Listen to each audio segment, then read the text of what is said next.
नमस्कार दोस्तों, आप एक कहावत सुना होगा कि नौकरी के लिए धक्के खाना पड़ता है, लेकिन ये कहावत नहीं, आज की सच्चाई भी है। अगर आपको नौकरी पाना है तो उसके लिए धक्के खाना पड़ेगा। देश में कुछ लोग ये भी कहते हैं देश में कोई बेरोजगारी नहीं है, देश में युवाओं के पास रोजगार है, लेकिन ये सच्चाई नहीं है। मैं आपको इस वीडियो में सच्चाई से परिचय कराऊँगा और ये बताऊँगा कि भारत के अंदर कितने % बेरोजगारी दर है, भारत के अंदर कौन सा राज्य शीर्ष स्थान पे बेरोजगारी दर में है और कौन सा राज्य सबसे निचले पायदान पे है, और वैश्विक स्तर पे कौन सा देश बेरोजगारी दर में शीर्ष पर है और कौन सा देश निचले पायदान पे है। इन्हीं समस्त मुद्दों के बारे में मैं आपको एक कंप्लीट इन्फॉर्मेशन देने वाला हूं। अतः आपसे एक रिक्वेस्ट है, प्लीज़ लास्ट तक बने रहिए, मैं आपको कंप्लीट इन्फॉर्मेशन इस वीडियो में दूंगा। तो चलिए वीडियो को शुरू करते हैं। Central monitoring India economics report के मुताबिक भारत की बेरोजगारी दर 4 वर्षों से लगातार बढ़ रही है। 2021 में बेरोजगारी दर 6% था, 2022 में 7.5% और 2023 में 8.5% और 2024 में 9.2% बेरोजगारी दर भारत की है। Annual periodic labour force survey के अनुसार 15 से 29 वर्ष के युवा बेरोजगार हैं, यानी प्रत्येक 100 युवाओं में से 10 युवा के पास नौकरी नहीं है। ये आज के तारीख का देश के अंदर के आंकड़े हैं। इन आंकड़ों के जानने के बाद भी कुछ लोग कहते हैं देश में कोई बेरोजगारी नहीं है। आपने देखा होगा कहीं भी वहाँ 2000-3000 सीटों के लिए वैकेंसी आती है, वहाँ उपस्थित होने वाले युवाओं की संख्या 25 से 30 हज़ार रहती है, जिनकी सैलरी मात्र 10 से 12 हज़ार 15 हज़ार यही सैलरी होती है वहाँ। लेकिन इतनी बेरोजगारी दर है कि युवाओं की मेला लगा होता है, जिसको रोजगार मेला के नाम से जानते हैं हम लोग। चलिए भारत के अंदर बेरोजगारी दर की बात करते हैं कि भारत में कौन सा राज्य या केंद्र शासित प्रदेश शीर्ष स्थान पे है। तो इसमें लक्षद्वीप शीर्ष स्थान पे है, जहां बेरोजगारी दर 36.2% है। सबसे कम बेरोजगारी दर एमपी में है, जहां 2.6% का बेरोजगारी दर है। वहीं उत्तर प्रदेश की बात की जाए तो उत्तर प्रदेश में 9.8% का बेरोजगारी दर है, जो पुरुषों में 9.3% बेरोजगारी दर है और महिलाओं में 12.3% का बेरोजगारी दर है। अर्थात उत्तर प्रदेश में 100 युवाओं में से 9 युवा के पास नौकरी नहीं है और 100 महिलाओं में से 12 महिलाओं के पास नौकरी नहीं है। उत्तर प्रदेश की यह स्टेटस है बेरोजगारी दर में। बात की जाए ग्लोबल लेवल पे, तो ग्लोबल लेवल पे बेरोजगारी दर में शीर्ष स्थान पर साउथ अफ्रीका है, जहां की बेरोजगारी दर 32.6% है। उसके बाद सेकंड स्थान पर इराक आता है, जहां 15.55% का बेरोजगारी दर है।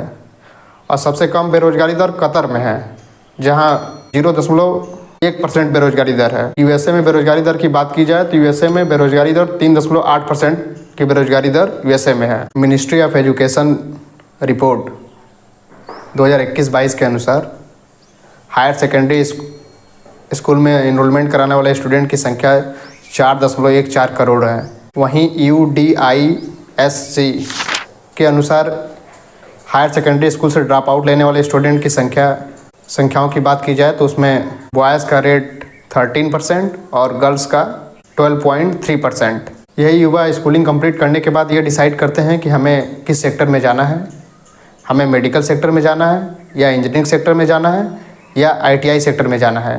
लेकिन मैं आपको बता दूं कि जितने ये देश में युवा हैं उतनी सभी सेक्टर के पास सीटें भी नहीं हैं। मेडिकल की बात की जाए तो मेडिकल के पास 15 लाख सीटें हैं। ITI करने वाले स्टूडेंट के लिए सीट है 25 लाख और IIT के लिए 12.5 लाख सीट है। युवा स्कूलिंग कंप्लीट करने के बाद अपने स्ट्रीम के और अपने इंटरेस्ट के हिसाब से फॉर्म को अप्लाई करते हैं, जहां आपने देखा होगा कि बहुत अत्यधिक प्रतिस्पर्धा देखने को मिलता है। रिजल्ट्स में मेरिट्स बहुत हाई बनती है क्योंकि प्रतिस्पर्धा बहुत है और कुछ बच्चे यहां से भी ड्रॉप आउट ले लेते हैं। इसके बाद यहां से भी कुछ बच्चे UPSC, स्टेट PCS और SSC, बैंकिंग, रेलवे जैसे परीक्षाओं के लिए तैयारी करने लगते हैं। द इकोनॉमिक्स टाइम्स में एक रिपोर्ट पब्लिश हुई थी 2022 में। रिपोर्ट का नाम है state of inequality in India. इसके मुताबिक 90% इंडियन की मंथली इनकम 25,000 से कम है। तो कुछ युवा इसलिए भी स्कूलिंग के बाद ड्रॉप आउट लेते हैं क्योंकि उनके घरों की फैमिली इनकम अच्छी नहीं है। आज वर्तमान समय में देश के अंदर जितने युवा हैं उतनी नौकरियां नहीं हैं, न गवर्नमेंट सेक्टर में न प्राइवेट सेक्टर में। मैं आपको बता दूं कि इतनी करोड़ों संख्या में हायर सेकेंडरी में एनरोलमेंट होते हैं और करोड़ों संख्या में स्कूलिंग कंप्लीट करते हैं, लेकिन किसी कारणवश या बढ़ती प्रतिस्पर्धा के कारण बहुत सारे बच्चों को रोज़गार नहीं मिल पाता है और उनका फैमिली इनकम भी इतना अच्छा नहीं है कि वो किसी प्रकार का बिजनेस कर लें। बात की जाए तो भारत इस टाइम डेमोग्राफिक डिक्लाइन कंट्री से एग्रीमेंट कर रहा है। डेमोग्राफिक डिक्लाइन कंट्री वह कंट्री जहाँ की आबादी तेज़ी से घट रही है। उन देशों में अपने यहाँ के युवाओं को भारत नौकरी करने का मौका देगा, जहाँ हमारे देश के युवा जाकर नौकरी करेंगे, मजदूरी करेंगे और उनके बदले में उनको कुछ पैसे मिलेंगे। ये एग्रीमेंट बताता है कि हमारे देश में जितने युवा हैं सरकार उतने रोज़गार पैदा नहीं कर पा रही है। मैं आपको प्राइवेट सेक्टर में बताऊं तो प्राइवेट सेक्टर में भी जॉब नहीं है, क्योंकि जिस प्राइवेट सेक्टर में जिस कंपनी का जितना बड़ा मार्केट कैप होता है उस कंपनी में उतने ही एम्प्लॉयमेंट कम होते हैं। मैं आपको एग्जाम्पल के थ्रू समझाता हूँ। जोमेटो का मार्केट कैप 2,26,337 करोड़ है और इसमें एम्प्लॉय की बात की जाए इसमें मात्र 15,000 एम्प्लॉय वर्क करते हैं। 2,26,337 करोड़ मार्केट कैप होने के बाद इतने कम एम्प्लॉय हैं। आप सोच सकते हैं। मैं आपको एक एग्जाम्पल दिया हूँ, इस एग्जाम्पल के थ्रू आप समझ सकते हैं। यदि वीडियो पसंद आया हो तो चैनल को सब्सक्राइब कीजिए और एक कमेंट कीजिए कि आप बेरोजगारी दर के बारे में क्या सोचते हैं, क्या आपके पास रोज़गार है। और तब तक के लिए धन्यवाद। मिलते हैं नेक्स्ट वीडियो में।